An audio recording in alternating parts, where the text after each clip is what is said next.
додгоҳи ноҳияи вахш адвокат Саид Нуриддин Шамсиддиновро, ки дар шабакаҳои иҷтимоӣ бо тахаллуси Саиди Садр аз беадолатиҳо дар низоми додстониву додгоҳии Тоҷикистон интиқод мекард, бо ҷурми фурӯши ғайриқонунии қитъаи замин ва тӯҳмат ба як додстон ба 8 солу 6 моҳи зиндон маҳкум кардааст. наздикони ӯ мутмаинанд, ки маҳз ҳамин мақолаҳои танқидӣ ва гуфсуд номидани бархи парвандаҳо ба мақомот хуш наомадааст ва онҳо аз Садриддин Шамсиддинов қасос гирифтанд. Шамсиддинов дар шабакаҳои иҷтимоӣ аз ҷумла бо муроҷиат ба раиси ҷумҳур менавишт, ки баъзе судяҳои хатлон ба хатокорӣ роҳ дода, тақдири инсонҳоро бо роҳи хато ҳал карда, чандин камбағалро беасос гуфсуд карда гаштанд.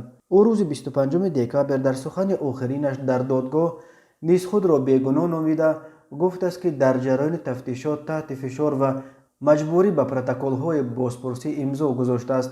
адвокат Файз Олӣ гуфт, аз ҳукми Садриддин Шамсиддинов шикоят мебарад. дар мавриди хариди фурӯши ғайриқонунии замин ҳамаи ҳуҷҷатҳоро баррасӣ кардем. заминро падараш фурӯхтааст, ки ҳоло дар ҳаёт нест. имзои падараш дар ҳуҷҷатҳо аст.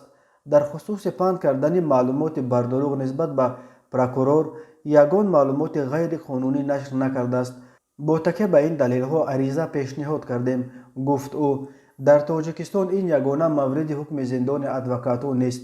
дар соли 2016 Бузургмир Ёров ва Нуриддин Маҳкамов ба 28 ва 21 соли зиндон маҳкум шуданд.